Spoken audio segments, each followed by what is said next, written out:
আজকে মূলত থিওরিটিক্যালের শেষ ক্লাস, মানে আর থিওরি আপনাদের পুরো সময়টা জুড়ে আর যতটুকু বাকি আছে যাত্রায় আমরা থিওরিটিক্যাল বিষয়গুলো দেখব না। আমি মোটামুটি চেষ্টা করছি থিওরিটিক্যাল টুলস, এরপরে আমরা এখন প্রজেক্ট দেখব, সব কিছুর একটা কম্বিনেশন রাখার মোটামুটি যতটুকু শর্ট সময়ের মধ্যে দরকার।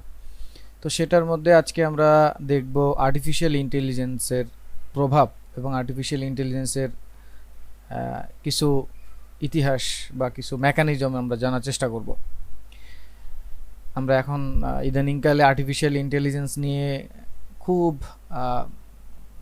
মানে খুব সোচ্চার বা খুব হচ্ছে উদ্বিগ্ন বা খুব হচ্ছে শুনছি নামটা, কিন্তু আসলে এটা কিন্তু অনেক আগের একটা প্রযুক্তি, কিন্তু আমরা এটাকে এখন বাঙালিরা বা আমরা যারা আছি তারা খুব এটা নিয়ে এখন মাথামাতি করছি। তো সেই জায়গাগুলোতে আমরা একটু ক্লিয়ার মেসেজ নেওয়ার চেষ্টা করব সংক্ষেপে। তো আজকে মূলত আমরা ক্লাসের যে টপিকসগুলো বা ইন্ডেক্সগুলো দেখছি, আমরা আর্টিফিশিয়াল ইন্টেলিজেন্সের কিছু ইতিহাস জানবো, হিস্টোরি জানবো, আর্টিফিশিয়াল ইন্টেলিজেন্স কি, এর গুরুত্ব আসলে কতটুকু, এটা গ্রাফিক ডিজাইনে কিভাবে ইম্প্যাক্ট ফেলছে, কিছু টেকনোলজি আছে বেস্ট টেকনোলজিগুলো কিভাবে এটা কাজ করে, প্রম্পট কি, গ্রাফিক ডিজাইনারদের জন্য কিছু টুলস আছে সেগুলো জানবো, কিভাবে প্রম্পট লিখে এটা দিয়ে কিভাবে আর্ট জেনারেট করে প্র্যাকটিক্যালি দেখব। তো বেশ বড় একটা সেশন, তো চলো না কথা না বাড়াই, তো আমরা একটু এক নজরে স্টোরি অফ আর্টিফিশিয়াল ইন্টেলিজেন্স। আমি যেহেতু অনলাইন, সো জিজ্ঞেস করার আর সুযোগ হয় না ওইভাবে। আমি যদি আপনাদেরকে জিজ্ঞেস করি হয়তো অনেকেই বলবেন 2-4 বছর 5 বছর এটার হিস্টোরি, কিন্তু আমরা যদি একটু জানার চেষ্টা করি, আর্টিফিশিয়াল ইন্টেলিজেন্স শব্দটি নতুন নয় এবং গবেষকদের জন্য এটি নতুন প্রযুক্তি নয়। এই প্রযুক্তিটি আপনার কল্পনার চেয়ে অনেক পুরাতন। ওই যেটা বললাম 5-10 বছর, এর বেশি আপনার মাথায় আসবে না। মূলত 1943 সালে ওয়ারেন ম্যাককুলোজ এবং ওয়াল্টার পিটস প্রথম কৃত্রিম নিউরনের একটি মডেল প্রস্তাব করেছিলেন, যা এখন এআই হিসেবে স্বীকৃত। কৃত্রিম নিউরন মানে ব্রেইন, যেটাকে এক কথায় বলতে পারেন। তো এটা 1943 সালে ওয়ারেন ম্যাককুলোজ আর ওয়াল্টার পিটস প্রথম এই কৃত্রিম নিউরনের একটি মডেল প্রস্তাব করছে, যেই মডেলকে কেন্দ্র করেই আজকের আর্টিফিশিয়াল ইন্টেলিজেন্স বা এআই স্বীকৃতি পাইছে। প্রত্যেকটা জিনিসেরই কিন্তু একটা উত্থাপন থাকে বা একটা উদ্ঘাটন বা একটা ইনভেনশন, কিছু একটা ছোটোখাটো হয়, সেটাকে নিয়ে আস্তে আস্তে আলোড়ন তৈরি হয়। তো সেরকমই 1943 সালে, তার মানে বলতে পারেন অলমোস্ট 80 বছর আগে এটার আসলে আলাপ আলোচনা মোটামুটি শুরু করছিল। এরপর অ্যালান টুরিং 1950 সালে একটি গবেষণাপত্রের আলোকে, যেহেতু 1943 সালে এটা শুরু হলো, এরপর একটা গবেষণাপত্র 1950 সালে ওই আলোকে কোনো যন্ত্রে আর্টিফিশিয়াল ইন্টেলিজেন্স বা কৃত্রিম বুদ্ধিমত্তা পরীক্ষা করার জন্য তিনি টুরিং পরীক্ষা নামের একটি প্রক্রিয়া উদ্ভাবন করেন। মানে অ্যালান টুরিং, ওনার নামেই টুরিং পরীক্ষা। এটা একটা গেমের মতো ছিল বিষয়টা, একটা গেমের বিষয়। তো 1943 সালে যখন এটা প্রথম আনলো, তারপরে তো এটা নিয়ে বিভিন্ন রকমের কথাবার্তা, বিভিন্ন রকমের লেখালেখি, অনেক কিছুই হয়েছে। তো সেখান থেকে একটা গবেষণা নিয়ে গবেষণাপত্রের আলোকে সে একটা যন্ত্রতে এই আর্টিফিশিয়াল ইন্টেলিজেন্সের বিষয়টা রাখলো, সেখানে সে নাম দিল টুরিং। তার নাম অ্যালান টুরিং, সো এটার নামও টুরিং পরীক্ষা নামেই একটা উদ্ভাবন প্রক্রিয়া এটা শুরু করেন। টুরিং পরীক্ষা হলো এক ধরনের ইমিটেশন গেম। এই পরীক্ষাটি আর্টিফিশিয়াল ইন্টেলিজেন্স বা কৃত্রিম বুদ্ধিমত্তার উপরে ভিত্তি করে তৈরি। সো হিস্টোরির জন্য যেই সাইটটা আমি আপনাদের এখানে ফলো করছি সেটার রেফারেন্স দিয়ে দিয়েছি। মূলত তাহলে দেখেন 1943 সালে, তার মানে 80 বছর আগে এই জিনিসটা নিয়েই মাতামাতি শুরু হয়। 1950 সালে অ্যালান টুরিং একটা গবেষণাপত্রের আলোকে এই বুদ্ধিমত্তার যে বিষয়টা, সেটা একটা যন্ত্রে এই টুরিং পরীক্ষা নামের একটা প্রক্রিয়া সে এটা উদ্বোধন করেন। এটা এক ধরনের ইমিটেশন গেম, এই টুরিং পরীক্ষা। আর এরপরে 1955 সালে মূলত একটা সেমিনারে এইটাকে খুব ব্রডলি চিন্তা ভাবনা করার জন্য একটা সেমিনার আয়োজন করা এই আমেরিকাতেই। এই থেকে আসলে মোটামুটি টুকটাক টুকটাক শুরু। তো প্রযুক্তি যত মানে ডিপ হচ্ছিল, প্রযুক্তি যত বাড়ছিল, তখন আসলে এটার গবেষণা আরও বাড়ছিল। তো একটা পর্যায়ে এসে এটা কি করলো, পুরা একটা রেভলিউশন তৈরি করে ফেললো। সো এই বিষয়টা হয়তো বা এখন আমরা দেখছি। হঠাৎ করে তো আর কোনো একটা জিনিস রেভলিউশন বা কোনো একটা জিনিসের পরিবর্তন হঠাৎ করে হয় না, সেটার পিছনে অনেক কাহিনী, ঘটনা বা অনেক সময় ত্যাগ তিতিক্ষা থাকে। সেই রকম একটা বিষয় আর্টিফিশিয়াল ইন্টেলিজেন্স। তাহলে এখনও যারা আমরা মোটামুটি আজকের দিনে নাম শুনলাম বা আজকের দিনে মোটামুটি যাদের প্রথম শোনা হলো, তাদের কিন্তু তারা কিন্তু মানে ওই 80 বছর পিছায় আছেন, বিষয়টা এরকম। তো এখানে হিস্টোরি আছে, এই যে পুরো হিস্টোরিটার একটা ছবি আছে 1943 সালে, তারপর 1950 সালে এই যে ডার্টমাউথ কনফারেন্সে 1955-56 সালের এই কনফারেন্স থেকেই আসলে মোটামুটি শুরু হয়। এরপরে ফার্স্ট চ্যাটবোট আসে এলিজা নামে 1966 সালে। এরপর 1972 সালে প্রথম রোবট আসে ওয়াবট 1 নামে। তারপর 1974 থেকে 80 সালে যে ফার্স্ট এআই উইনার, মানে ফার্স্ট যেই এটা শুরু হয়। তারপরে 80 সালে এভাবে করতে করতে আমরা শেষে অ্যামাজন ইকো দেখছি 2015 সালে। এখন তো আরও অনেক, এটা এখন তো টেকনোলজির আসলে শেষ নাই, এখন এই আর্টিফিশিয়াল ইন্টেলিজেন্সের আসলে মানে কোনো ইই নেই, সীমাই নেই। তো এই হচ্ছে মোটামুটি আসলে বিষয়গুলো। ওই যে টুরিং গেম মেশিনটা যেটা বা টুরিং গেমটা যেটা, সেটা, তারপর হচ্ছে ইভ্যালুয়েশন অফ আর্টিফিশিয়াল নিউরন, ওই নিউরনের বিষয়টা যে প্রথম প্রস্তাব করেন, এই পুরো জার্নিটাই আসলে আর্টিফিশিয়াল ইন্টেলিজেন্স। তাহলে এই আর্টিফিশিয়াল ইন্টেলিজেন্সটা কি? এটা তো জার্নি হিস্টোরি দেখলাম যে বিষয়গুলো এরকম এরকম। তো এখন আর্টিফিশিয়াল ইন্টেলিজেন্সকে এক কথায় যদি বলি বা আপনাদেরকে আস্ক করি বা জানতে চাই, তাহলে আপনারা সবাই বলবেন আর্টিফিশিয়াল ইন্টেলিজেন্স মানে কৃত্রিম বুদ্ধিমত্তা। তো এটা হচ্ছে বাংলাটা হয়ে যায়, যেমন ধন্যবাদ, থ্যাঙ্কস মানে ধন্যবাদ, বিষয়টা এরকম না। আর্টিফিশিয়াল ইন্টেলিজেন্সটা কি সেটা একটু জানি। আর্টিফিশিয়াল ইন্টেলিজেন্স বা এআই, বাংলায় যাকে কৃত্রিম বুদ্ধিমত্তা বলে, এটি এমন এক প্রযুক্তি যা মেশিনকে মানুষের মতো চিন্তা করা, সিদ্ধান্ত নেওয়া এবং জটিল সমস্যা সমাধান করার ক্ষমতা দেয়। এটি এমন এক প্রযুক্তি যা মেশিনকে মানুষের মতো চিন্তা করা, সিদ্ধান্ত নেওয়া এবং জটিল সমস্যা সমাধান করার ক্ষমতা দেয়, আর সেটাকে আর্টিফিশিয়াল ইন্টেলিজেন্স বলে, কৃত্রিম বুদ্ধিমত্তা। মানে সে মানুষের মতো করেই সকল কিছু করবে, ইভেন কিছু জায়গায় মানুষকে অনেক গুণ ছাড়িয়ে যায়। তো এটা অ্যাকচুয়ালি একটা প্রযুক্তি, যে প্রযুক্তির মাধ্যমে একটা মেশিনকে, প্রযুক্তি তো মানে দেখা যায় না, প্রযুক্তি আসলে কোথাও ইমপ্লিমেন্ট হইলে সেটা আসলে দেখা যায়। তো এই প্রযুক্তি এটা যখন কোনো একটা বিষয়ের উপরে ইমপ্লিমেন্ট হয় সেটা দেখা যায়। তাহলে এই যে মেশিনের উপর এটা ইমপ্লিমেন্ট, এমন না যে মাটির মধ্যে হয়, মাটি থেকে অন্য কিছু বের হচ্ছে, বা গাছের উপর হয়, মানুষের উপর, এটা একটা মেশিনের উপরে হয় এই প্রযুক্তিটা ইমপ্লিমেন্ট। এই যেই মেশিনটা এই ইমপ্লিমেন্টেশনের মাধ্যমে মানুষের মতো চিন্তা করতে পারে, সিদ্ধান্ত নিতে পারে এবং জটিল সমস্যার সমাধান নিতে পারে। যে ওই যে যেমন আমরা এখন ইসরায়েল ফিলিস্তিনি দেখি, এই যে আয়রন ড্রোম, তারপর হচ্ছে আল্ট্রাসনিক, এই যে বিষয়গুলো, মানে সে যে মিসাইল আসতেছে, আসার সাথে সাথে সে ডিটেক্ট করে ওইটাকে ওইখানেই ব্লাস্ট করে দিচ্ছে। যদি আমি মানুষের কথা চিন্তা করি, তো মানুষ এরকম জটিল ডিসিশন, জটিল সমস্যার সমাধান করতে পারবে না। সে নিদ্রায় থাকতে পারে, সে বা বসের অর্ডারে জন্য ওয়েট করতে পারে, সে সঠিক লক্ষ্যে হিট নাও করতে পারে। কিন্তু এই যে আর্টিফিশিয়াল ইন্টেলিজেন্স, আরও অনেক বিষয় আছে, সেটার মেকানিজম, আমি একমাত্র আর্টিফিশিয়াল ইন্টেলিজেন্সই ওখানে ব্যবহার হয় কি না সেটার বিষয়ে আমি যাচ্ছি না, মানে এই যে বিষয়গুলো, একটা এক্সাম্পল এই বিষয়গুলো। তারপরে অন্যভাবে যদি আমরা একটু দেখি, কৃত্রিম বুদ্ধিমত্তা মানুষের বুদ্ধিমত্তার আদলে প্রোগ্রামকে বোঝায়, মানুষের বুদ্ধিমত্তার আদলে প্রোগ্রামকে বোঝায়, বিশেষ করে কম্পিউটার সিস্টেম যা মানুষের মতো চিন্তা করে এবং তাদের কার্যাবলী অনুকরণ করে। মানে আমরা যদি কম্পিউটারের কথা চিন্তা করি, কম্পিউটার টোটালি একটা প্রোগ্রাম। তো আমরা যদি রোবটের কথা বলি, রোবট তো মেশিন, কিন্তু মেশিন ল্যাঙ্গুয়েজ একটা বিষয় আছে, এই প্রযুক্তিটা মেশিন ল্যাঙ্গুয়েজে কনভার্ট করা হয়, বা মেশিন ল্যাঙ্গুয়েজ এই প্রযুক্তি মিলে কিন্তু একটা বিষয় হয়। তো ওই মেশিন ল্যাঙ্গুয়েজ ওটাই একটা প্রোগ্রাম, তাই না? তাহলে মানুষের বুদ্ধিমত্তার আদলে, এই যে আমি যদি বলি হাই, তাহলে আপনি ডেফিনেটলি হ্যালো বলবেন, বা আমি যদি আসসালামু আলাইকুম বলি তাহলে আপনি বলবেন ওয়ালাইকুম আসসালাম।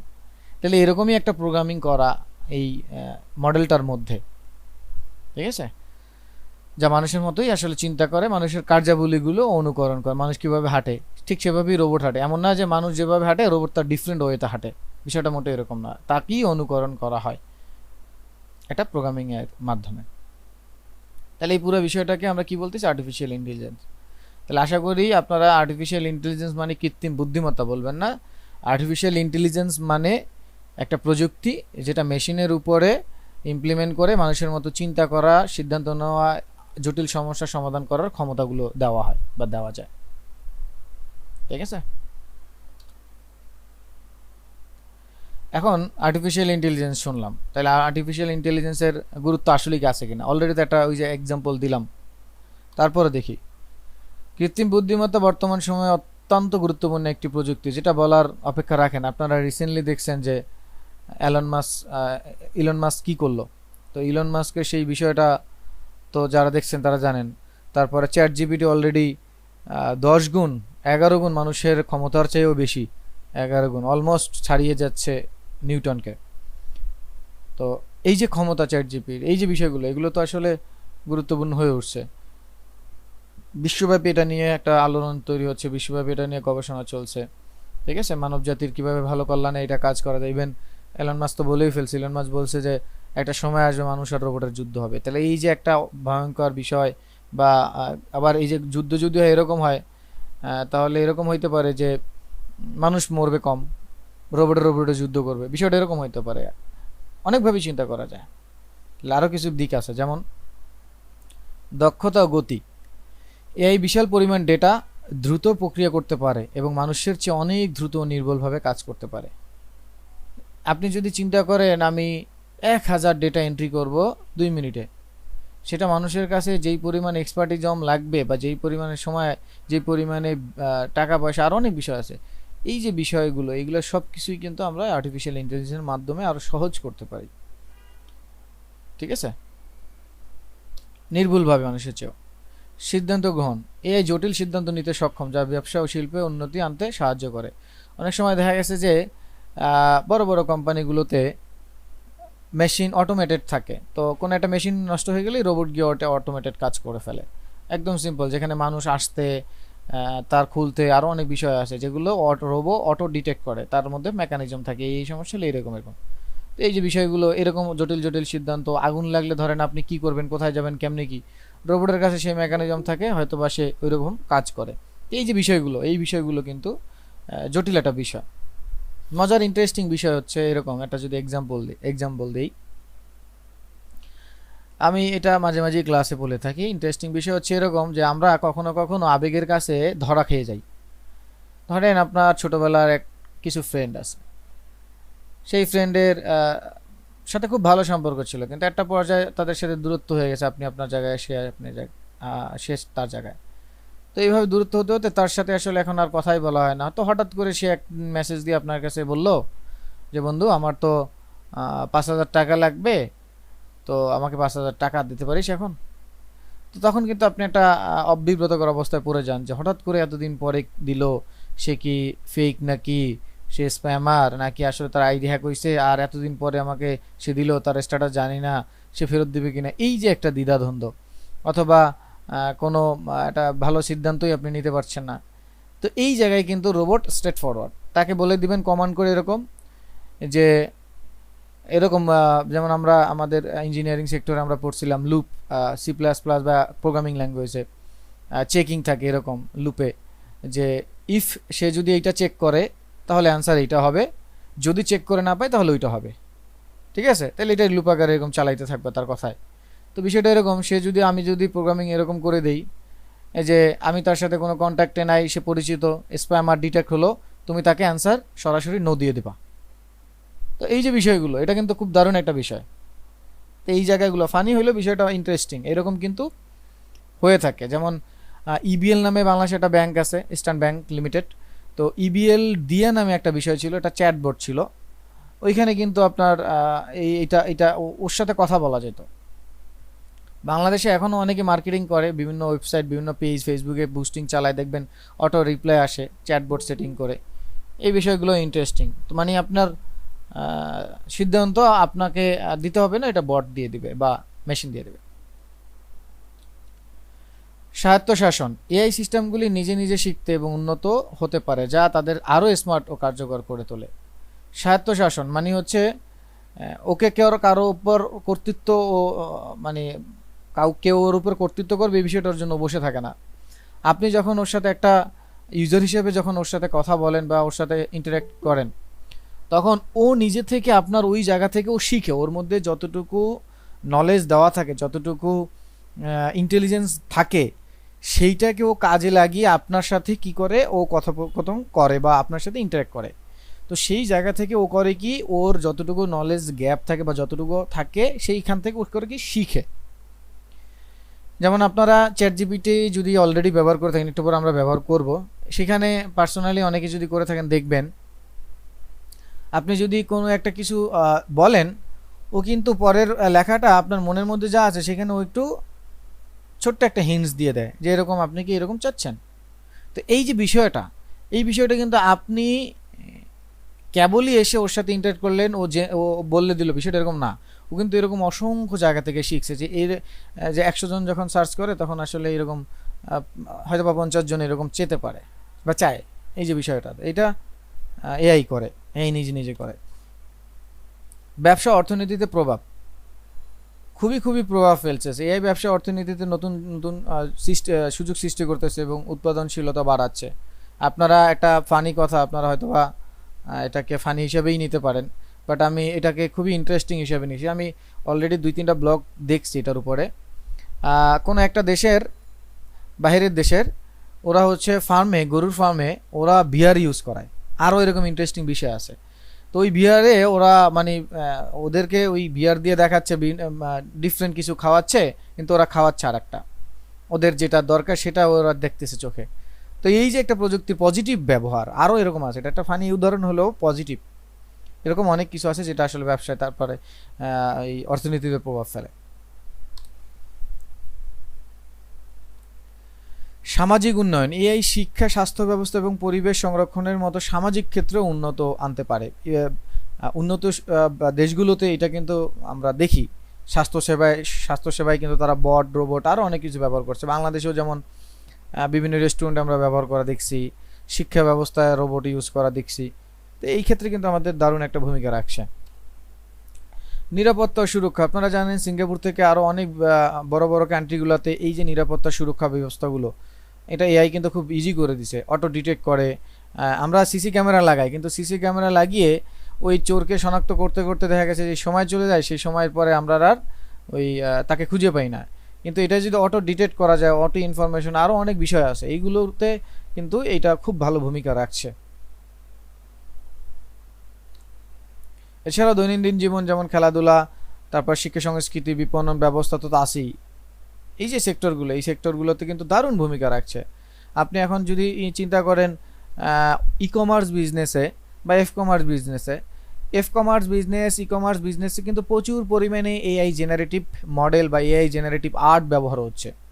আগে আমরা একটা প্রোডাক্ট ফটোগ্রাফি করতাম, সেটা ডিজাইন করাইতাম, মডেল আনতাম, এই যে 3-4টা এজেন্সিকে ধরে কাজ করতে হতো। এখন স্রেফ আপনি নিজেও চাইলে একটা পার্সনেই এই এতগুলো কাজ করতে পারেন, এজেন্সির কাছে যাওয়া দরকার নেই। আপনি জাস্ট একটা প্রোডাক্ট দিয়ে অথবা একটা কমান্ড দিয়ে, একটা প্রম্পট দিয়ে বলে দিতে পারেন এই চাচ্ছি, আপনাকে একটা ম্যানিপুলেটেড ডিজাইন করে দিবে, জেনারেটেড ইমেজ প্রডিউস করে দিবে বা একটা আউটপুট দিবে। তো এইটা আমাদের কিন্তু দারুণ একটা ভূমিকা পালন করছে। তো এখন এর মানে হচ্ছে আমরা ভয়ে আছি, বিষয়টা এরকম মোটেও না, দেখব একটু পরেই। এটা ছিল আমাদের আসলে খুবই গুরুত্বপূর্ণ একটা ধাপ, যে এআই আসলে আমাদের লাইফে কতটুকু ভূমিকা পালন করছে। এখন একজন গ্রাফিক ডিজাইনার আসলে কতটুকু ভয়ে আছেন এবং কতটুকু অ্যাডভান্টেজ বা বেনিফিটেড হবে এই এআই থেকে। এআইয়ের প্রভাব গ্রাফিক ডিজাইনের ক্ষেত্রে ভয় নয়, বরং নতুন সম্ভাবনা তৈরি করেছে এবং ডিজাইনারদের কাজকে আরও দক্ষ ও উন্নত করে তুলেছে। গ্রাফিক ডিজাইনে কৃত্রিম বুদ্ধিমত্তার কিছু প্রভাব যেগুলো আমরা এখন দেখব, আমরা যদি আসলে ভয় পাই তাহলে আসলে বলতে পারেন যে চরম লেভেলেরই আসলে ভয়। এই যে বললাম 3-4টা এজেন্সির কাজ যদি একা করে তাহলে আসলেই ভয়ের ব্যাপার। কিন্তু ওই একা করার বিষয়টা যদি আপনি হন তাহলে কিন্তু আর ভয় নেই। আপনি যদি জানেন তাহলে কিন্তু আর ভয় নেই। সৃজনশীলতা বৃদ্ধি। এআই ডিজাইনারদের নতুন ও উদ্ভাবনী ধারণা তৈরি করতে সাহায্য করে, যা তাদের কাজকে আরও অনন্য ও আকর্ষণীয় করে তোলে। আজকের ক্লাসটা লোগো ডিজাইনের থিওরিটিক্যাল ক্লাসের পরে কেন আমরা নিলাম, এইটার অ্যান্সারটাই হচ্ছে এই যে সৃজনশীলতা বৃদ্ধি। আমরা সরাসরি লোগো ডিজাইনে যাব, কথা হচ্ছে তাই, কিন্তু কেন আজকে ক্লাসটা নিলাম, এই যে আপনারা যে লোগো ডিজাইন করবেন সেখানে একটা ক্লায়েন্টের লোগো ডিজাইন করবেন, গত ক্লাসে বিস্তারিত অনেক ধারণা বলছি। তো এই যে সৃজনশীলতা বা কনসেপ্ট বা ডিজাইনের থটগুলো বিল্ড আপ করা, এই জিনিসটাই কিন্তু আপনাকে প্রচণ্ড পরিমাণে হেল্প করবে। আপনি ওর কাছ থেকে ধারণা নিতে পারেন, ওর কাছ থেকে আইডিয়া নিতে পারেন, এই বিষয়টা আপনাকে অনেক হেল্প করবে। এখন যদি আপনি আইডিয়া নেন তাহলে কিন্তু আপনার কি হচ্ছে না, ভয়ের কোনো কারণ হচ্ছে না। কারণ একজন আইডিয়া নিয়ে বানিয়ে দিয়ে দিয়েছে আপনার আগেই, আপনি ম্যানুয়ালি আইডিয়া জেনারেট করে অনেক কিছু করতে করতে সেটা অনেক সময় লেগে গেল, তখন আপনি রিজেক্ট হয়ে গেলেন। আর যে এই আইডিয়াগুলো নিয়ে হেল্প নিয়ে এই কাজটা করে জমা দিল, তাদের কাছে এটা আরও সম্ভাবনাময় একটা দ্বার হয়ে গেল। কাজের গতি বৃদ্ধি। এই যে বললাম, ধরেন আপনাকে আমি 100 ডেটা দিলাম বা 500 স্যাম্পল দিলাম ইমেজের, যে এই ইমেজগুলোকে আপনি এত এত সাইজ করবেন, সবগুলোর কমন, একটু কালার এনহ্যান্স করবেন আর জেপিজিতে সেভ দিবেন, এইটুকু কাজই আমি ধরলাম। এখন 500 ইমেজ যদি আমি আপনাকে দেই একটা কাজের জন্য, তো আপনি অ্যাটলিস্ট হলো 2 থেকে 3 মিনিট সময় নেবেন একটা কাজের জন্য, অ্যাটলিস্ট। যত ফাস্টই হন 2 মিনিট তো সময় নেবেন। তাহলে 500 ইমেজের জন্য তাহলে 1000 ঘন্টা, 1000 মিনিট, 1000 মিনিটকে আপনি ভাগ দেন, দেখেন কত ঘন্টা হয়ে যায়। তাহলে এইবার আমি যদি আপনাকে বলি যে এই কাজটা আমাকে আধা ঘন্টার মধ্যে করে দিবা, তাহলে আপনি হয় আমাকে পাগল বলবেন, না হলে আমার চাকরি ছেড়ে চলে যাবেন, আমি যদি বস হিসেবে আপনাকে বলি। কিন্তু আপনি আমাকে পাগল বলবেনও না, আমার চাকরি ছেড়ে যাবেন না, যদি আপনি আর্টিফিশিয়াল ইন্টেলিজেন্সের ব্যবহার করেন। আপনারা ফটোশপে অনেকেই জানেন, ফটোশপ ইউজ করেন, অ্যাকশন নামে একটা বিষয় আছে। এই অ্যাকশন ব্যবহার করে আমরা আর্টিফিশিয়াল ইন্টেলিজেন্স ছাড়াও 100 ইমেজের কাজ আমরা কয়েক সেকেন্ডে এই কাজটা করতে পারি, আপনারা জানেন অলরেডি। তো সেখানে আর্টিফিশিয়াল ইন্টেলিজেন্সকে যদি আমরা এই কমান্ড দিই, ছবিগুলো বা ফোল্ডার দেখাই দিই, সে কয়েক মিনিটের মধ্যে এই কাজগুলো করে দেবে। তাহলে কাজের গতি বৃদ্ধি পাচ্ছে, উৎপাদন বাড়ছে। অটোমেশন।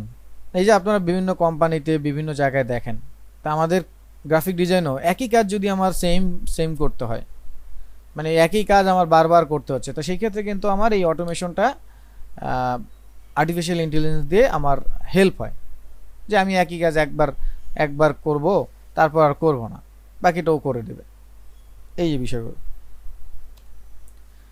ব্যক্তিগতকরণ। অনেকের নিজের পছন্দ থাকে, অনেকের পার্সোনাল কিছু বিষয় থাকে, সেই বিষয়গুলোও আপনাকে এই এআই হেল্প করবে, যেটা হয়তো আপনি অনেক সময় বলতে পারছেন না, চাচ্ছেন না বা করতে পারেন না, সেই জিনিসগুলো আপনি জেনারেট করতে পারবেন। ডেটা বিশ্লেষণ।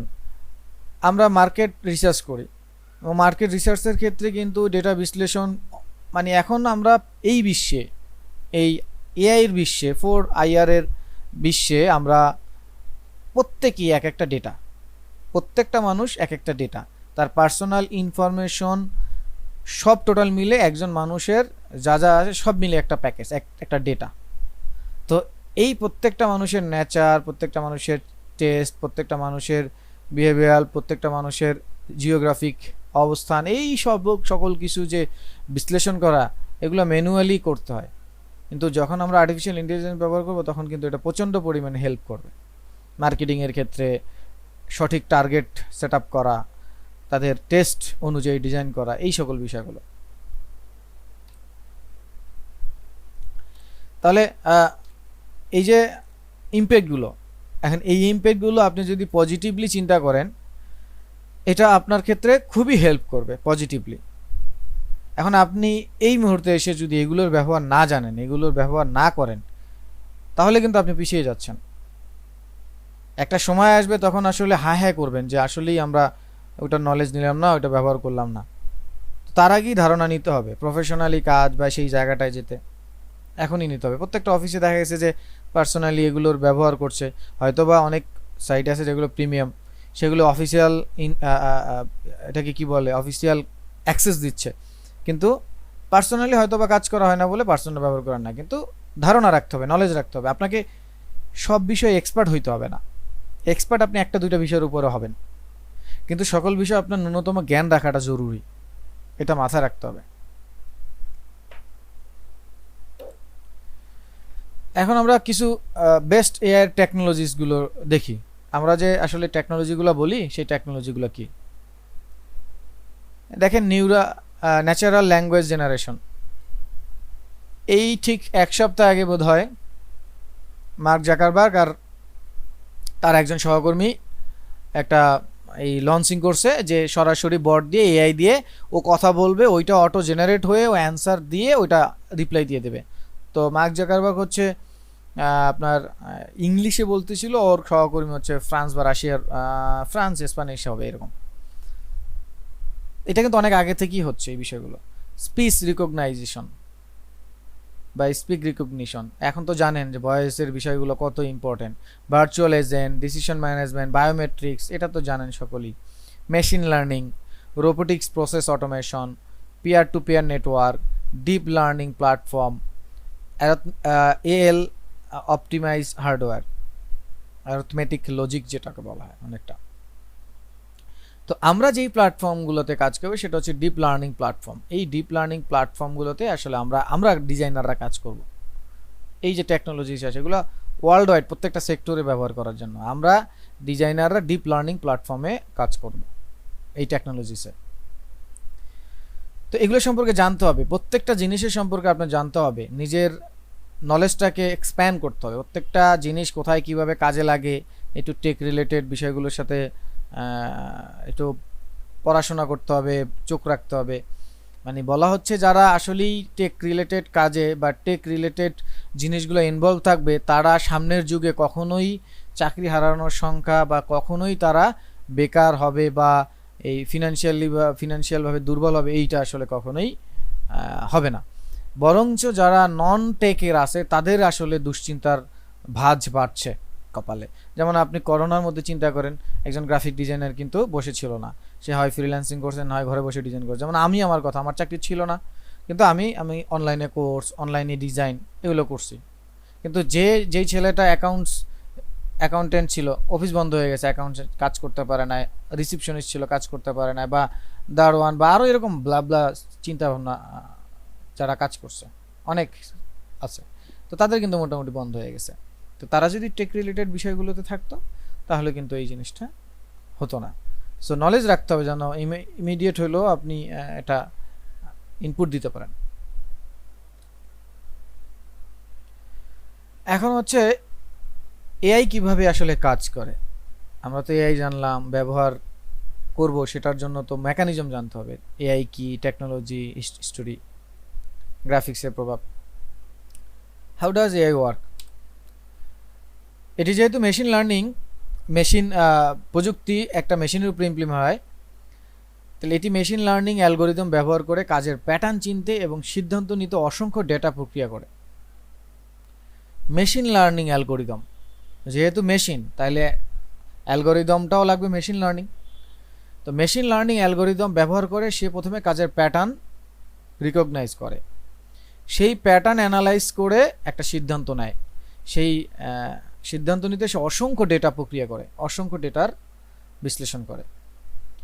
এআই সিস্টেমগুলো তার বুদ্ধিমত্তা পুনরাবৃত্তিমূলক প্রক্রিয়াকরণ অ্যালগোরিদমের সাথে ডেটা সেটগুলোকে একত্রিত করে কাজ করে।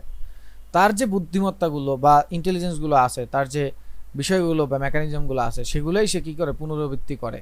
এবং ওই যে সে ডেটাগুলো পায় সেগুলোকেই একটা সেট করে, ডেটাগুলোকে বিশ্লেষণ করে একটা কিছু বের করে সেখানে একটা রেজাল্ট দেয়। মানে মেশিন লার্নিং অ্যালগোরিদমের মাধ্যমে সে আপনি যে ইনপুটটা দিবেন সেই ইনপুটটাকে সে আগে রিকগনাইজ করে, চিনে যে আপনি আসলে কি দিলেন। আপনি কি ছবি দিলেন, আপনি কি টেক্সট দিলেন, আপনি ভয়েস দিলেন, আপনি ভিডিও দিলেন, না আপনি অন্য কোনো কিছু দিলেন। তো সেটাকে আগে সে চিনে পরে তারপর আপনার সেই ডেটার উপরে ডিপেন্ড করে সে অ্যানালাইসিস করে আপনাকে একটা ডিসিশন জানায়। এটা হচ্ছে মেইনলি মেকানিজম। যেমন দেখেন এই যে আমি প্রথমে তাকে ইনপুট দিচ্ছি, তাহলে প্রথমে তাকে ইনপুট দিলাম, তারপর সে করে কি লার্ন প্যাটার্ন, মানে প্যাটার্ন চিনে মেশিন লার্নিংয়ের মাধ্যমে, এই যে deep learning process, predictive analytic cognitive computing, আমাদের ব্রেনের যে বিষয়টা বলি আমরা। সো সে এই এই এই সেকশনে সে প্যাটার্নটা চেনে, এইখান থেকে কিন্তু সে লার্নও করে। তারপরে হচ্ছে একটা প্রেডিকশন বা একটা ডিসিশন সে মেক করে, তারপর সেটাকে মানে জেনারেট করে আপনাকে দিয়ে দেয়। সিম্পল একটা প্রসেস। আপনি ইনপুট দিবেন, মেশিন লার্নিংয়ের মাধ্যমে সে এটাকে রিকগনাইজ করে সে একটা সিদ্ধান্ত দিবে, এর মধ্যে কিছু ডেটা অ্যানালাইজ করবে সে। এই হচ্ছে বিষয়টা। এখন এই যে আমরা বলতেছি যে ইনপুটটা দিব, এই ইনপুটটা সচরাচর যে ইনপুট কমান্ড যেগুলো বলি সেটা একটু ভিন্নভাবে আর্টিফিশিয়াল ইন্টেলিজেন্সে প্রেজেন্ট হচ্ছে। আর্টিফিশিয়াল ইন্টেলিজেন্স ড্রিভেন টুলসকে যেই কমান্ড বা নির্দেশনা দেওয়া হয় তাই মূলত প্রম্পট। তাহলে হোয়াট ইজ প্রম্পট? আর্টিফিশিয়াল ইন্টেলিজেন্সকে বা আর্টিফিশিয়াল ইন্টেলিজেন্সের যে মডেলগুলো আছে সেই মডেলে যেই কমান্ড বা নির্দেশনা দেওয়া হয় তাই মূলত প্রম্পট। জেনারেটিভ এআই মডেলগুলোর সাথে কাজ করার সময় প্রম্পট ইঞ্জিনিয়ারিং খুবই গুরুত্বপূর্ণ। এই যে দেখেন অলরেডি একটা কথা চলে আসে, প্রম্পট ইঞ্জিনিয়ারিং সম্ভাবনার যে দ্বার উন্মোচন হচ্ছে তার মধ্যে এই একটা দ্বার অলরেডি ওয়ার্ল্ড ওয়াইড অনেক বড় একটা বিশাল জায়গা নিয়ে নিছে এই প্রম্পট ইঞ্জিনিয়ার। এটা অলরেডি একটা 4 বছরের কোর্সও লঞ্চ অনেক ভার্সিটিতে আছে, বাংলাদেশেও হবে। এই গ্রাজুয়েশনের বিষয়গুলো প্রম্পট ইঞ্জিনিয়ারিং এটা আরও অনেক বড় একটা বিশাল জায়গা নিয়ে নেবে, হয়তোবা পুরো সাবজেক্টটা না হয়ে হয়তোবা সেমিস্টারে অ্যাড হয়ে যাবে এরকম। যেমন আমি যখন বেসিসে ক্লাস নিচ্ছিলাম তখন আমাদের বেসিসে এইটা নিয়ে আমি অনেক পোস্ট দেখছি যে উই হায়ার প্রম্পট ইঞ্জিনিয়ার। ঠিক আছে, তাহলে এখন যারা প্রম্পট নিয়ে যারা কাজ করছে তারা কিন্তু আর্টিফিশিয়াল ইন্টেলিজেন্সকে কবজা করে নিতে পারবে। একজন প্রম্পট ইঞ্জিনিয়ার কৃত্রিম বুদ্ধিমত্তা চালিত মডেলগুলিকে সঠিক নির্দেশনা দিয়ে কাজ করতে সহায়তা করেন। সহজ কথায় তারা মডেলগুলিকে কিভাবে কাজ করতে হবে এবং কি আউটপুট দিতে হবে সে সম্পর্কে স্পষ্ট নির্দেশনা প্রদান করেন। এক কথায় ক্লিয়ার মেসেজ। একজন প্রম্পট ইঞ্জিনিয়ার একটা মডেলকে কিভাবে চালাবেন সেই নির্দেশনাগুলো দেন, সেখান থেকে কি আউটপুট আনবেন সেই নির্দেশনা দিয়ে থাকেন। আর যে নির্দেশনাটা দেন, যেই কমান্ডটা দেন, যেই লেখাটা টেক্সটটা ইনপুটটা দেন সেটাই আসলে প্রম্পট। আর যেই মেকানিজমটাকে সামলান তাকে প্রম্পট ইঞ্জিনিয়ার বলা হয়। একটা এক্সাম্পল দেখেন, আমি একটা প্রম্পট লিখছি, একটা রেজাল্ট পাইছি। তাহলে প্রম্পটটা ছিল এরকম, create a colourful photo of A son with a father astronaut and a cat in front of Galaxy space. বলা হয়েছে যে একটা ফটো, কালারফুল ফটো তৈরি করো। তাহলে সে কালারফুল একটা ফটো তৈরি করছে। সেখানে কি থাকবে? সেখানে ফাদার থাকবে, বাবার সাথে ছেলে থাকবে, এবং বাবা হবে অ্যাস্ট্রোনট বাবা, এবং সেইখানে একটা ক্যাট থাকবে আর তার অবস্থান থাকবে গ্যালাক্সির সামনে। ফ্যান্টাসি একটা ইমেজ। এই ইমেজটাই আপনাকে, এই লেখাটাই আপনাকে একজন ক্লায়েন্ট দিত, গ্রাফিক ডিজাইনার হিসেবে আপনি কি করতেন, এটাকে ম্যানিপুলেট করে, ইমেজ ম্যানিপুলেট, বিভিন্ন ছবি কালেক্ট করে ইমেজ ম্যানিপুলেশন করে, কালার কারেকশন করে, গ্রাফিক মেকানিজম করে আপনি তার আউটপুট দিতেন। আবার যদি সে রিভিউ দিত সেটার জন্য সময় নিতেন। কিন্তু আর্টিফিশিয়াল ইন্টেলিজেন্সকে যখন আমি রিভিউর জন্য বলবো তখন এখানে কমেন্ট চেঞ্জ করে দিলেই সে হয়তো বলতে পারে যে এখানে আমি এই হ্যারিকেনের যে বিষয়টা সেটা চাচ্ছি না, তাহলে আমি এখানে এই ছবিটা দিয়ে বলবো যে রিমুভ দ্য হ্যারিকেন অবজেক্ট বা এলিমেন্ট, সামথিং কাইন্ড অফ এরকম। তাহলে দেখবেন সেটা রিমুভ করে দিচ্ছে। এই যে ফার্স্ট বিষয়গুলো, এগুলো কিন্তু আমাদের হেল্প করবে। এখানে অনেক মেকানিজম আছে। আর্টিফিশিয়াল ইন্টেলিজেন্সের সবসময় সব রেজাল্ট আসে না। অনেক সময় দেখবেন আঙুল 4টা 5টা 6টা এরকম থাকে, চোখ ঠিক মতো আসে না, বোঝাই যায়। এরকম কিছু বিষয় আছে যেগুলো ফটোশপের মাধ্যমে বা ইলাস্ট্রেশনের মাধ্যমে এগুলোকে আবার সলভ করতে হয়। তাইলে আশা করি প্রম্পট কি, প্রম্পট ইঞ্জিনিয়ারিং বিষয়টা কি এটা বুঝতে পারছেন। Now best AI tools for graphic designer, একজন গ্রাফিক্স ডিজাইনারদের জন্য আপনার কি কি টুলস আপনি ব্যবহার করলে সেখান থেকে ভালো রেজাল্ট পাবেন। তো আপনার কাজকে সহজ এবং গতি বাড়াতে আপনাকে এই টুলসগুলো আপনাকে হেল্প করবে। Midjourney, Adobe Firefly, ChatGPT, DALLE, Gemini, Copilot, Canva, remove, BG, AutoDraw, Chroma, এরকম বেশ কিছু আছে। তো মিডজার্নিটা আসলে প্রথম দিকে ফ্রি ছিল, এখন এটা পেইড হয়ে গেছে। তো এখানে সব ফ্রি না, কিছু কিছু ফ্রি আছে, কিছু কিছু পেইড আছে টোটালি। যেমন ক্যানভার মধ্যে মেকানিজমটা ফ্রি, চ্যাটজিপিটি ফ্রি, ডালি, জেমিনি, কোপাইলট এগুলো ফ্রি, এই let's enhance free, gravity right free, তারপর হচ্ছে আরও আরও অনেক এরকম কিছু আছে, আইডিওগ্রাম আছে ফ্রি, লিনার্দো ফ্রি অনেকটা। আবার কিছু কিছু আছে পার ডে লিমিটেশন দেয়।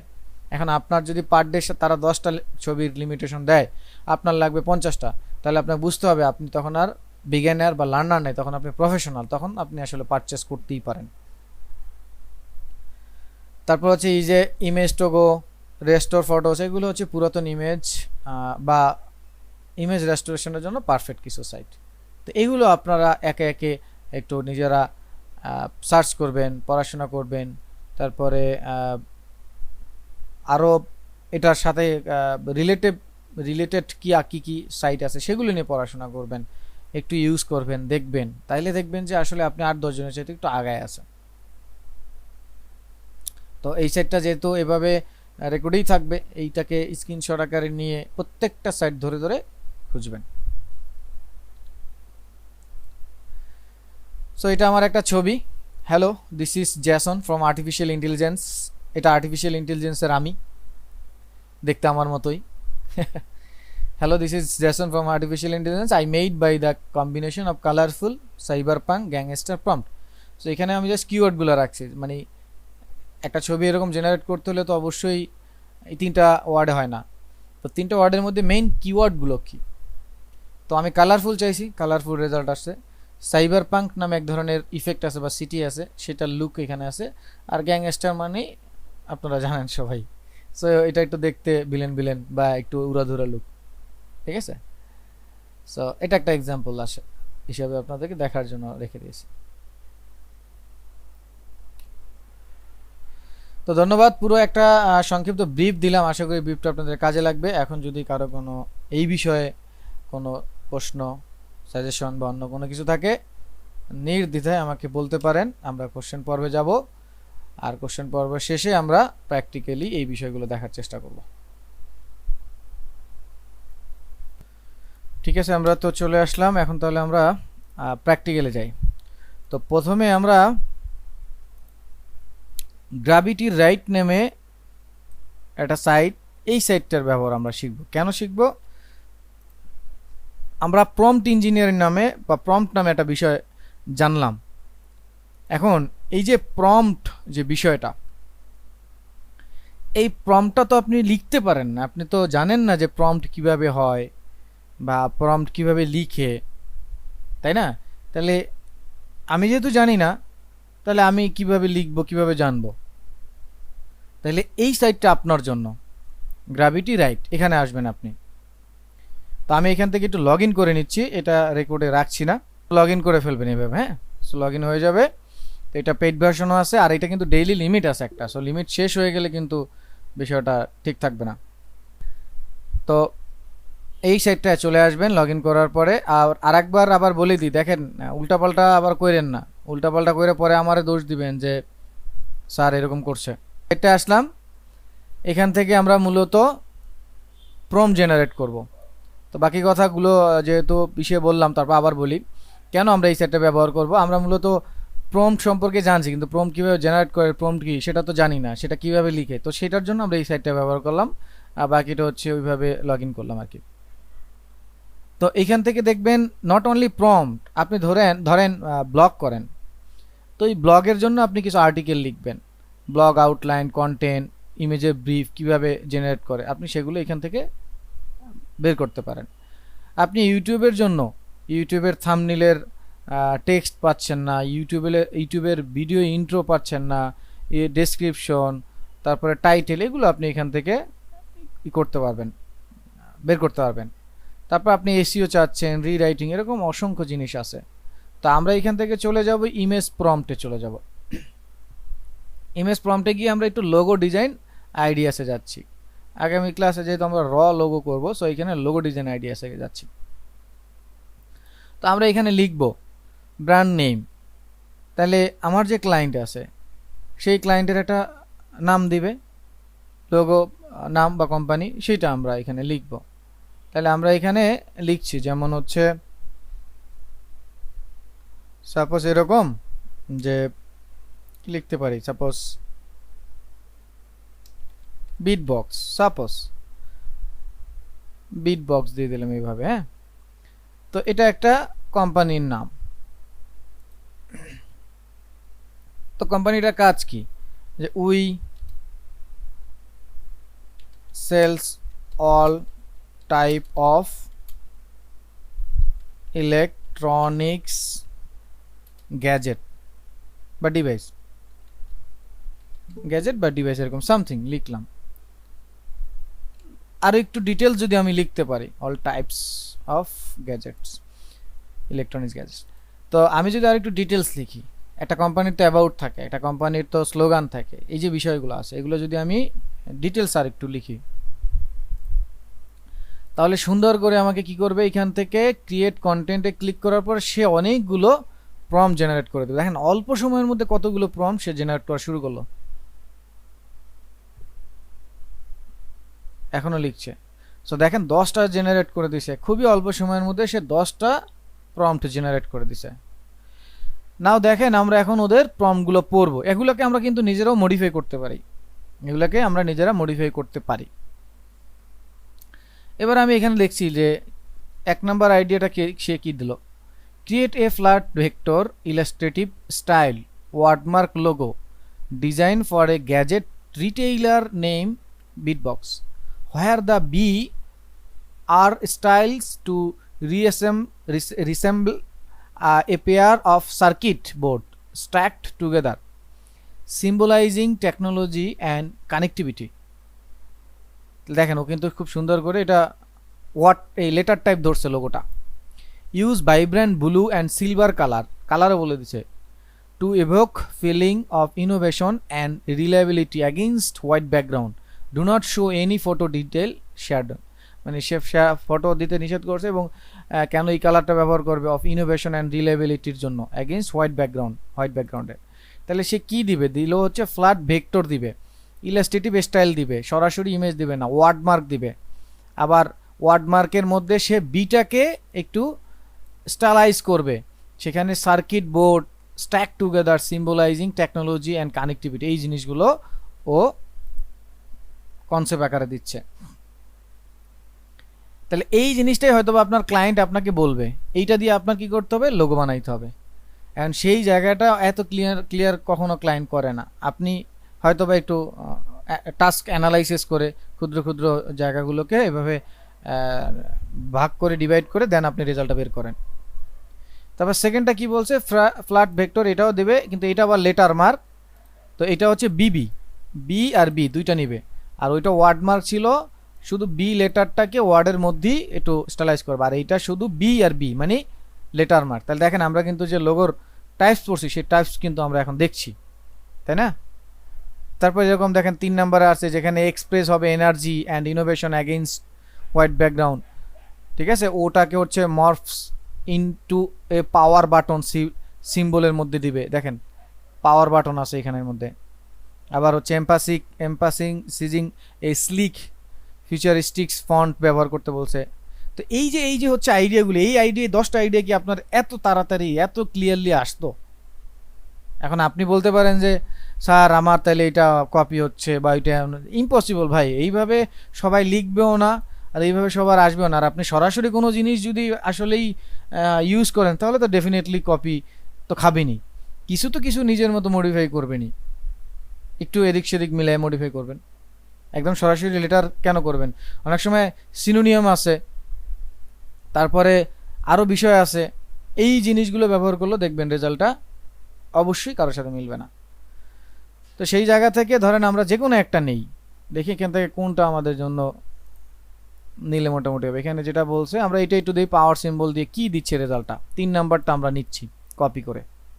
তাহলে এই যে হচ্ছে আইডিয়াটা বা এই যে প্রম্পট জেনারেট করলাম এইটা আমরা নিব, নিয়ে আমরা আইডিওগ্রামে আমরা এটাকে, আইডিওগ্রাম আছে, তারপর হচ্ছে লিওনার্দো আছে, এরকম অসংখ্য সাইট আছে, এগুলোতে আমাদের কি করতে হবে, এটা দেখতে হবে যে বিষয়টা আসলে কি হয়। দেখেন নিউটনের ছবি চলে আসছিল একটু আগে।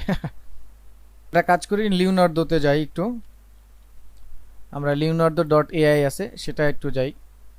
অনেক সাইট আছে, আপনি যে এখান থেকে যেগুলো আমি দিয়ে দেবো এরকম অনেক সাইট আছে, আপনি এগুলোতে খুঁজবেন, প্রত্যেকটাই খুঁজবেন। আমরা এখানে আসলাম, এখানে গিয়ে আমরা গেট স্টার্ট, সো এখানেও হচ্ছে ওই লগ ইন, তো এইভাবে আসবে, অ্যাকসেপ্ট করবেন, তারপর হচ্ছে লেটস গো, তো চলে আসছে। তো এখান থেকে দেখেন রিয়েল টাইম ক্যানভাস আছে, সো রিয়েল টাইম ক্যানভাস আছে, তারপর হচ্ছে রিয়েল টাইম জেনারেশন আছে, মোশন আছে, এরকম অনেক জিনিস আছে, এগুলো দিয়ে কানেক্ট হইতে হবে। চলে আসছে। এখন আমরা যেটা করব, আমরা এখানে ইমেজ ক্রিয়েশনে যাব। এই ইমেজ ক্রিয়েশন এখানে টাইপে প্রম্পট আছে, এইখানে আমরা কি করব, আমরা কন্ট্রোল ভি দিয়ে ওইটাকে পেস্ট করে দিলাম, সো পেস্ট করলাম। তো দেখেন এই যে আমার 14 হচ্ছে কয়েন আছে, আজকের জন্য 14 কয়েন, আবার আগামীকালকে আসলে এরকম আসবে। তো এখানে দেখেন আমি যে প্রম্পটটা দিচ্ছি এখানে কিন্তু আমি তেমন কিছু চেঞ্জ করি নাই, ওই যে ও যে এরকম আমাকে দিয়ে দিল ওইখান থেকে আমি সরাসরি আনলাম। এইবার এখানে আমি কিছুটা চেঞ্জ করলাম, তারপর এই যে হচ্ছে এখানে দেখেন প্রিসেট আছে, এখান থেকে প্রিসেট নিলাম, কি ধরনের প্রিসেট চাই, তারপর এখানে দেখেন প্রিসেট ডাইনামিক স্টাইল আছে, এখানে আমি কি ধরনের প্রিসেট চাই, তারপর এখানে কন্ট্রাস্ট আছে, তারপর হচ্ছে জেনারেটিভ মুডটা কী হবে, তারপর হচ্ছে ইমেজের সাইজ কী হবে, নাম্বার অফ ইমেজ কয়টা করে আসবে, এই যে পুরো বিষয়গুলো আছে। এই নাম্বার অফ ইমেজের উপরে কিন্তু আবার এই যে কয়েন কাটে এখানে, এগুলোতে আমরা একটু কাজ করব। তো আমি এখানে তাহলে এটাকে দিয়ে কি করলাম, জেনারেট দিয়ে দিলাম, সো এটা জেনারেট হলো। তাহলে এটা জেনারেট হওয়া শুরু করুক, আমরা হচ্ছে আইডিওগ্রামে যাই। তো ঠিক আইডিওগ্রামে আসলাম, এখানে দেখেন লেখা আছে describe what you want to see, তো ঠিক এখানে কন্ট্রোল ভি দিয়ে পেস্ট করলাম। তো এখানেও ঠিক আছে, এখানে দেখেন অটো জেনারেট করবে এটা, নাকি জেনারেল, নাকি রিয়েলিস্টিক ডিজাইন কি করবে এরকম আছে। তো আমি এটা যেহেতু লিখিয়ে দিছি যে ক্রিয়েট এ ফ্ল্যাট ভেক্টর, তাহলে ও নিজে থেকেই বুঝে নিবে। আর যদি নর্মাল এরকম দিয়ে দিতাম যে ক্রিয়েট এ লোগো নামেই, তাহলে আমরা সেটা কি চাই, রিয়েলিস্টিক চাই নাকি ডিজাইন চাই, 3D অ্যানিমেশন কি চাই, অ্যানিমি আর কি।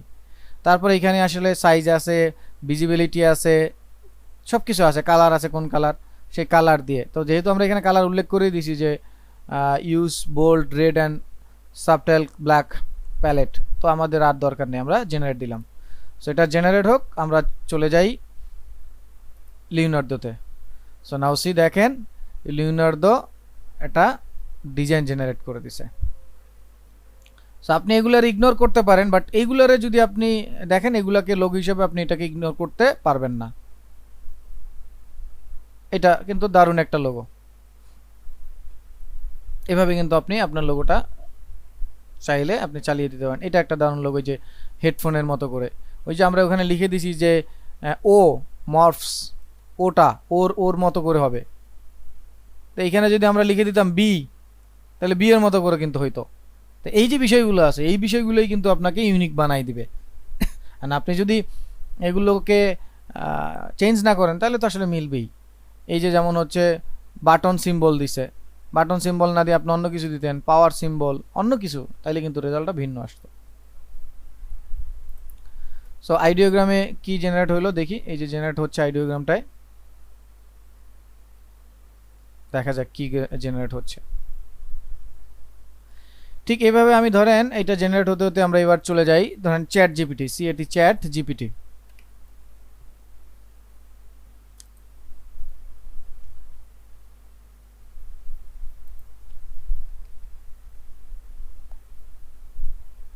চ্যাট জিপিটি হচ্ছে ওপেন এআই এর একটা প্ল্যাটফর্ম, এটা আপনি লগ আউট মানে লগ ইন ছাড়াও কাজ করতে পারবেন। চ্যাট জিপিটি এটা হচ্ছে ওপেন এআই এর একটা প্ল্যাটফর্ম, আর গুগল বার্ড ছিল আগে, যেটা এখন জেমিনি হয়ে গেছে। তো এই জেমিনিটা হচ্ছে গুগলের প্রোডাক্ট, জেমিনি গুগলের প্রোডাক্ট। আর কো পাইলট আছে একটা, এই কো পাইলটটা হচ্ছে এই আমরা যে উইন্ডোজ ব্যবহার করি মাইক্রোসফটের নিজস্ব প্রোডাক্ট। এই তিন ধরনের প্ল্যাটফর্ম। তো এখান থেকে দেখি আইডিওগ্রামের মধ্যে কী দিল, এখন এটা জেনারেট করছে।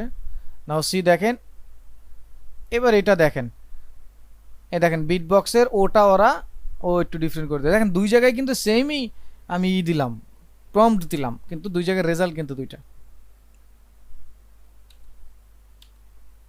দেখেন এই যে, এখন ওইটার সাথে এটা যদি কম্বিনেশন করে একটা ডিজাইন করেন তাহলে কিন্তু দারুণ একটা হয়। তো এইভাবেই আসলে আপনি এগিয়ে থাকবেন, বাকিরা পিছিয়ে থাকবে যদি এটা ব্যবহার না করে, বরঞ্চ ব্যবহার না করলে সমস্যা। তো আমরা যদি হচ্ছে কোপাইলটে এই ডিজাইনটা একটু করার জন্য যদি দেই, ধরেন আমি একটু ডিজাইন চাচ্ছি, এখানে দিলাম এটাকে, দেখিও আমাকে কি ডিজাইন দেয়।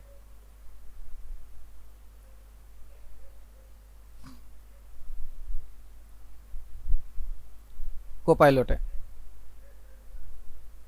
নাও সি দেখেন, কোপাইলটে দারুণ আর একটা রেজাল্ট দিল। তো এই যে দেখেন, এই যে হচ্ছে টেকনোলজির হেল্প, এটা কিন্তু আপনাকে কখনোই পিছিয়ে রাখতেছে না, বরঞ্চ বাড়ায় দিচ্ছে, আপনাকে গতি বাড়াই দিল। ধরুন আমরা চ্যাট জিপিটিতে গিয়ে লিখব যে please give me some idea about bit box logo design, এইটুকু লিখলাম। ইন্টারেস্টিং একটা বিষয় কি, এটা জেনারেট করতে করতে বলি, আমার অফিসের একটা ছেলে আছে, ও গার্ড হিসেবে জব করে। তো আমার একটা কোর্স করছে, ওর একটা সুযোগ দেওয়া হয়েছে, ও দারুণ, এখন অনেক দিন ধরে ওরে রেগুলার কাজ করাচ্ছি, কোনো প্রবলেম হলে আমার কাছে আসে, ইমিডিয়েট সলিউশন দিয়ে দিই, ভালো কাজ করছে, মোটামুটি চালিয়ে যাচ্ছে। তো ওর এখন চিন্তা ভাবনা হচ্ছে এই বিষয়ের উপরেই পড়াশোনা করবে। তো এইচএসসি পাস আছে, তো আমি চিন্তা করলাম যে তাহলে ডিপ্লোমার যে গ্রাফিক্সের কোর্স আছে ডিপ্লোমার, সেটা ভর্তি হলে ভালো হবে, কারণ টাকা পয়সাটা বিষয়, গ্রাজুয়েশন করতে অনেক টাকা লাগবে। তো একটা পর্যায়ে ওকে অফিস থেকে অফার দিছে যে তুমি একটু ইংরেজিতে একটু কথা বলা শিখো, বা ইংরেজিতে একটু চ্যাট কনভারসেশন করা শিখো, যাতে ফ্রিল্যান্সিংও করতে পারো আমাদের অফিসেই, যেহেতু গ্রাম থেকে আসছে। তো এখন বলতে স্যার আমার ইংরেজিতে আইএলসে ভর্তি হতে হবে। আমি বললাম কেন আইএলসে ভর্তি হতে হবে? বল স্যার এরকম এরকম। আমি বললাম এটার জন্য তো কিছু করার দরকার নেই, তুমি তোমাদের অফিসের যারা আছে আপুরা, এই আপুদের সাথে এই ও আর একটা জায়গায় আর কি, মানে 2-3টা ভবন তো ওইখানেও করে। তো আমি বললাম এই আপুদের সাথে তুমি চ্যাট করো, প্রতিদিন হাই হ্যালো বলো। আর একটা হচ্ছে চ্যাট জিপিটি এই বিষয়টা দেখাই দিছি, যে ওইখানে যায় বলো যে ওরে হ্যালো বলো, দেখো কি বলে, এরকম। পরে ওরা লিখো যে I want to talk with you, পরে বললে শিওর, হ্যাঁ, এরকম দেখাই দিলাম। পরে বললাম যে এখানে লিখো যে let's talk about something interesting today's, এই টপিক্সের উপরে। তো দেখাই দিলাম, ও খুবই মজা পেলো যে আসলে তো স্যার, তাহলে আমি এখানে এখানে টুকটাক লিখে দেখি তাহলে ওর সাথে। তো এই যে একটা বিষয়টা, এই বিষয়টা কিন্তু চ্যাট জিপিটি দিয়ে করা যায়। তো দেখেন ও কি দিল আমাকে, 10টা আইডিয়া দিল। আমি না 10টা না, সরি 8টা দিছে, গিভ মি সাম আইডিয়া আমি বলছি, তাহলে ও কি দিল, দেখেন মিনিমাল স্টাইল দিল, use clean lines and simple geometric shape to represent the box, a cube could symbolise security and storage which is relevant for a product associated with cryptocurrency. এখন এখানে কিন্তু আমি বিট বক্স লিখছি। এখন bit বক্সটা লেখার পরে আমি যদি বলতাম যে bit box logo design for electronics gadget companies, তাহলে কিন্তু আরও স্পেসিফিক হতো, তাই না? যেমন দেখেন এইবার যদি আমি আরও এটার সাথে এভাবে লিখে দেই, logo design for electronics gadget company, so এবার দেখবেন আরও স্পেসিফিক করে দেবে।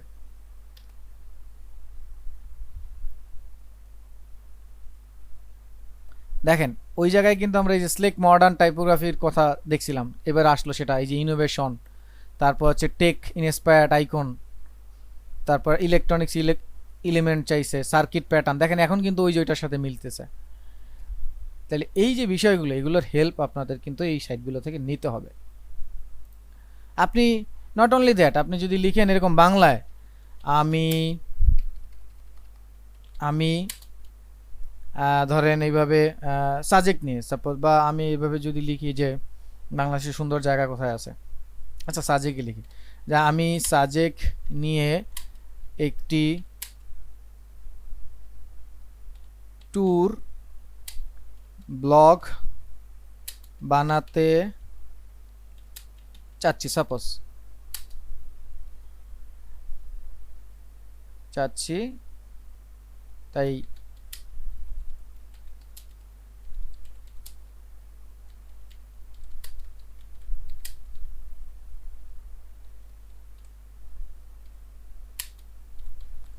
লিখে দাও, দেন, দে, হোয়াট এভার।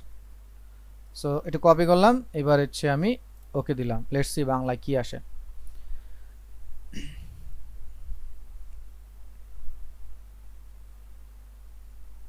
আমি তো মিডিয়াতে কাজ করছি, বিলিভ মি, এইটাকে বলা হয় একটা প্যাকেজ।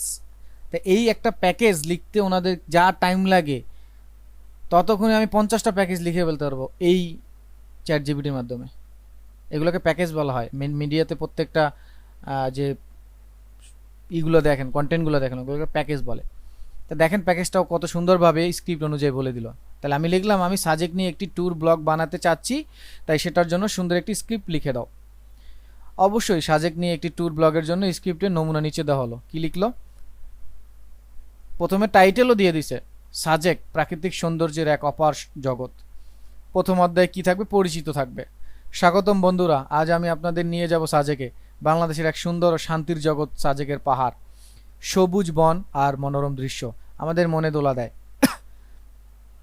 এখানে এসে আপনি প্রকৃতির সান্নিধ্য পাবেন এবং শহরের কোলাহল থেকে একটু দূরে থাকতে পারবেন। চমৎকার একটা ইন্ট্রো দিয়ে দিল। দ্বিতীয়তে সে কি বলল? আমরা ঢাকা থেকে যাত্রা শুরু করলাম। এইভাবে আপনি যাত্রা শুরু করলেন। সড়ক পথে কিভাবে হতে পারে, আপনি অন্য অন্য পথে যেতে পারবেন কিনা সেটাও। তৃতীয় অধ্যায় কি দিল? সাজেকের আকাশ, পাহাড়, এইরকম অভিজ্ঞতা, ভিন্ন ভিন্ন কিছু ছবি থাকবে, ভিডিও থাকবে, এই ভিডিওগুলো ধারণ করে দিতে বলছে। চতুর্থ অধ্যায়ের মানে এগুলো সিন আসলে। চতুর্থ সিনে সে দিতে বললো যে সংস্কৃতি, খাবার, এইরকম কিছু, বিশেষ করে মাটির হাঁড়িতে রাধা খাবার, এখানকার সিঙ্গারা, পিঠা তো অবশ্যই ট্রাই করবেন, এরকম কিছু বলতেছে যে স্থানীয়দের খাবার স্বাদ গ্রহণ করতে ভুলবেন না। তারপরে থাকার ব্যবস্থায় কি কি হতে পারে সেই বিষয়গুলো। শেষে সাজেক আমাদের মনে দাগ কেটে যায়, এরকম কিছু কিছু দিয়ে এভাবে সাজেকের অভিজ্ঞতা তুলে একটা করা যায়। এবার যদি লিখেন যে আরেকটু ডিটেলস লিখে দাও আমাকে, আবার যদি লিখেন যে আমি এই জিনিস নিয়ে ব্লগ করতে চাই, আমাকে লিখে দাও, দারুণভাবে সে লিখে দেবে। ঠিক এই লেখাটা আমি জেমিনিকে দিচ্ছি। জেমিনি কি করে?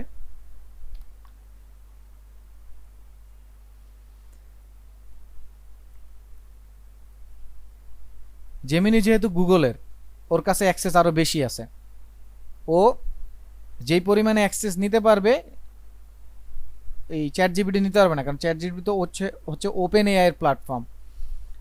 তোর কাছে অ্যাক্সেস কম থাকে। যেমন দেখেন কি লিখে দিছে সে। সে ধারণা দিয়ে দিছে বাংলাদেশ মেঘের দেশ, সাজেক বাংলাদেশের মেঘের দেশ। এই এক শব্দেই সাজেকের সৌন্দর্যের ছবিটা এঁকে উঠে আমাদের চোখের সামনে। তোমার সাজেক ট্যুর ব্লগকে আরও আকর্ষণীয় করতে কিছু ধারণা দেওয়া যাক। দেখেন ও খুব সুন্দর করে একটা ধারণা দিয়ে দিছে। তার মধ্যে আবার শিরোনাম দিছে। আমি যদি ফেসবুকে, ইউটিউবে আপলোড করি, শিরোনাম সাজেক মেঘের দেশে এক স্বপ্নের ভ্রমণ, কত সুন্দর একটা টাইটেল দিল। সাজেক ভ্যালি, প্রকৃতির কোলে মন মাতানো এক অভিজ্ঞতা। সাজেক বাংলাদেশের লুকানো মণি। এই যে কত সুন্দর কতগুলো টাইটেল দিয়ে দিল। তারপর ব্লগের কাঠামো কি বললো? প্রথমে হচ্ছে সূচনা বক্তব্য দিতে বলছে। সাজেকের একটি মনোরম দৃশ্য দিয়ে শুরু করতে পারো। সাজেক কেন তোমার কাছে আকর্ষণীয় মনে হয়েছে তা সংক্ষেপে বর্ণনা করো। ভ্রমণের তারিখ এবং সময় উল্লেখ করো। দ্বিতীয়তে হচ্ছে কি বলছে? যাত্রার বিষয়গুলো, সাজেকে থাকা, ঘুরে বেড়ানো, খাবার, এই যে বিষয়গুলো। তারপর অতিরিক্ত কিছু ধারণা দিছে। ভিডিও, তোমার ভ্রমণের মনোরম কিছু দৃশ্য ব্লগ যোগ করতে পারো। ম্যাপ দিতে বলছে, পরামর্শ। তারপর উদাহরণ হিসাবে কি কি চাই রাখতে বলছে? সকালে সূর্যোদয়, রুইলুই পাহাড়। তারপর মনে রাখতে কি কি বলছে? যেমন তোমার ভাষা সহজ সরল এবং বোধগম্য হয়, যেন ছবিগুলো স্পষ্ট হয়। আরও অনেক সুন্দর আছে। এখন আরও কিছু জানতে চাও, এর চাইলে কি দিবে? দারুণ একটা জিনিস স্ক্রিপ্ট করে দিচ্ছে ব্লগের। ঠিক একই জিনিসটা যদি কো পাইলটে লিখি, লেটস সি কো পাইলট কি বলে। এই যে তিনটা মিলে দেখেন দারুণ কিছু হয়ে গেল।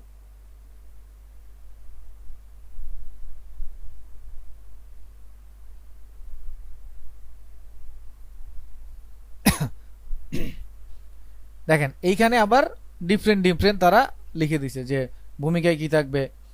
শিরোনাম দিছে সাজেক ভ্রমণ স্বপ্নের রাজ্য। প্রথম পর্বের যাত্রা শুরু সাজেকের প্রকৃতি নিয়ে, আকর্ষণীয় স্থানসমূহ যেমন কংলাক পাহাড়, রুইলুই পাহাড়, হাঙ্গর ঝর্ণা, আলুটিলা গুহা, এরকম অনেক কিছু দিল। তারপর রাতের সাজেকের কথা বলছে। এই যে তিনটা চারটা লাইনে এক একটার থেকে নিয়ে কিন্তু দারুণ একটা স্ক্রিপ্ট হয়ে যায়। তাহলে কেন আমরা ব্যবহার করব না? এবার আসেন, আমরা তো লোগো নিলাম, এবার যদি আমরা এখানে লিখি, আমরা অনেক কিছু দেখছি গুগলে, এবার আমরা যদি এখানে লিখি বা এখান থেকে আগে একটা দেখার চেষ্টা করি যে আসলে কি আছে, যেমন এইটা দেখি, দেখেন এটা প্রম্পট রিমিক্স যদি আমরা করতে চাই, তো এই যে প্রম্পট রিমিক্স মিক্স করব বা এটা দিয়ে আর একটা ডিফারেন্ট চাই, তো আমরা এইটা কি লিখছে, সে লিখছে radiant story book inspires cinematic poster with a rich colourful and dynamic composition. এখানে আপনি রিচি না দিয়ে আপনি অন্য কিছু দিতে পারেন, এই রেডিয়েন্ট না দিয়ে অন্য কিছু দিতে পারেন, তাহলেই দেখবেন এখানে চলে আসবে। তারপর মাথার উপরে কি বলছে এখানে, আচ্ছা এটাকে স্পষ্ট করে বোঝা যাচ্ছে না, যদিও আমরা একটু ডিফারেন্ট কিছু দেখি। যেমন আমরা যদি এটার কথা বা এগুলোর কথা যদি চিন্তা করি, দারুণ দারুণ কিছু জিনিস আছে আর্ট। এটার কথা যদি দেখি, এখানে বলছে 3D render of whimsical and fun white something, এরকম কিছু puppies made of quilling and glowing and blooming something, এরকম কিছু দিয়ে দিচ্ছে, যার কারণে এই রেজাল্ট আসছে। এখন আপনি এখানে পাপিসের জায়গায় ডগিস দিয়ে দেন, আপনি ফিশ দিয়ে দেন, ক্যাটস দিয়ে দেন, আপনি হচ্ছে ডগস দিয়ে দেন, এই টাইগার দিয়ে দেন, দেখবেন ডিফারেন্ট রেজাল্ট আসবে। ঠিক আছে, তো এরকম কিছু যদি আমরা ধরেন লিখি, যেমন এরকম কি লিখবো, ধরেন এরকম লিখি যে tiger tiger and deer deer drinking water together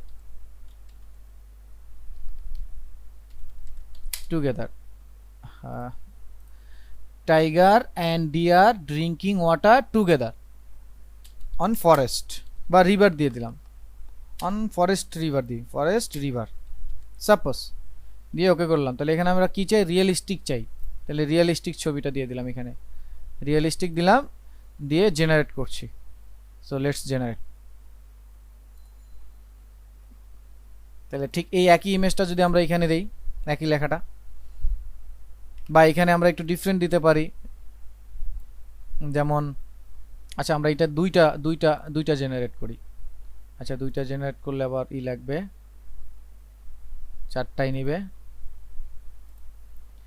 ঠিক আছে, আমাদের যেহেতু ইয়া আছে প্ল্যান, তো আমরা এটাকে একবার জেনারেট করে দেখি এখানে রেজাল্ট কি আসে। কোপাইলটও দিয়ে দেখতে পারি কি আসে, দেখি কোপাইলটের রেজাল্ট। কোপাইলট আবার দিতে হবে create a photo, create a realistic photo where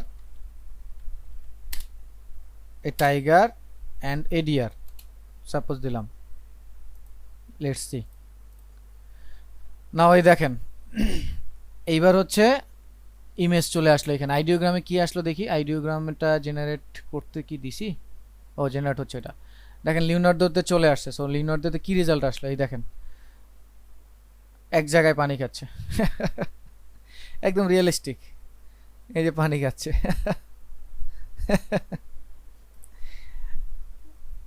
কিছু আরো ডিটেলস লিখলে পরে আরো এই জিনিসটা আসবে। তো দেখি আইডিওগ্রামে কি আসলো, আইডিওগ্রামে এখন আসে নাই। কোপাইলটে কি আসলো, কোপাইলটে কিন্তু দারুণ আসছে, দেখেন কোপাইলটটা কিন্তু দারুণ, এটা আমি ডাউনলোডই করছি।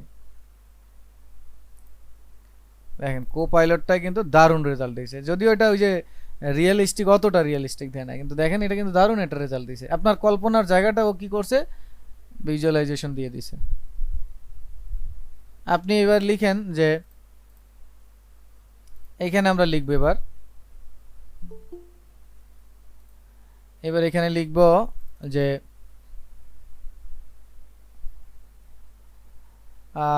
এ ক্যাট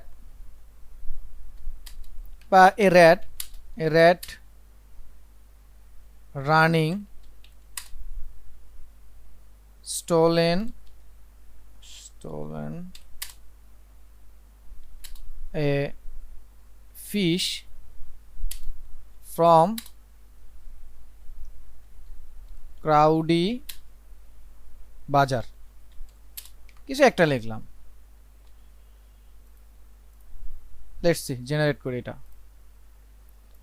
তো এখন আইডিওগ্রামে হচ্ছে এখনো এটা রেজাল্ট আসে না, দেখা যায় যে চলে আসছে। দেখেন আইডিওগ্রামে কিন্তু দারুণ রেজাল্ট আসছে, চমৎকার রেজাল্ট। মানে আপনি এটাকে ফটোগ্রাফি না বললে আপনার কোনো ওয়ে নাই, চমৎকার রেজাল্ট। দেখেন এর চাইতে আর চমৎকার রেজাল্ট কি হতে পারে।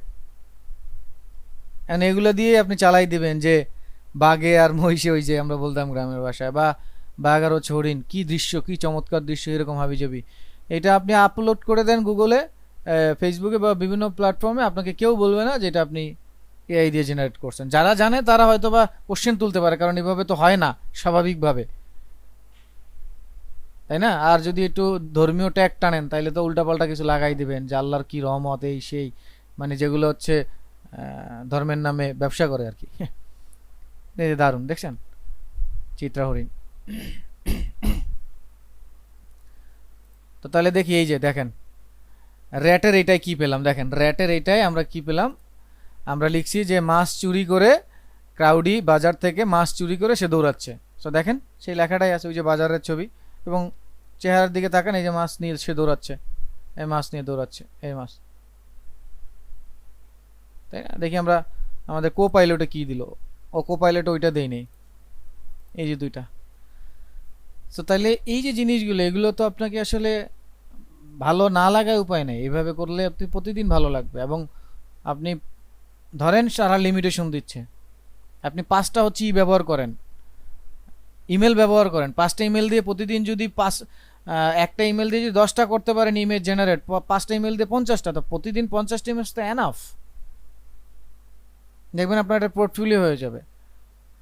এইভাবে করতে হবে, আমাদের না করলে তো আসলে আগানো যাবে না। তো এই হচ্ছে বিষয়টা। আশা করি আপনারা পুরো বিষয়টা এনজয় করছেন, বুঝতে পারছেন। আমি টুকটাক ধারণা দেওয়ার চেষ্টা করছি। এখন আপনাদের আজকের পর্বের ক্লাসের যেই প্র্যাকটিসটা থাকবে, প্র্যাকটিসটা হচ্ছে আপনারা এরকম রিয়েলিস্টিক ছবি জেনারেট করবেন বিভিন্ন ইন্টারেস্টিং ইয়া দিয়ে, এই প্রম্পট দিয়ে। তো এই প্রম্পটগুলো চাইলে ওই গ্র্যাভিটি রাইট দিয়েও চাইলে জেনারেট করতে পারেন, বা নিজেরও লিখতে পারেন। এভাবে ইন্টারেস্টিং, মাথার মধ্যে যত ধরনের কাল্পনিক চিন্তা ভাবনা আছে এখানে এসে লিখবেন, লিখে এরকম ছবি জেনারেট করবেন। তো সেগুলো ডাউনলোড করে আপনারা আমাদের গ্রুপে আপলোড করবেন।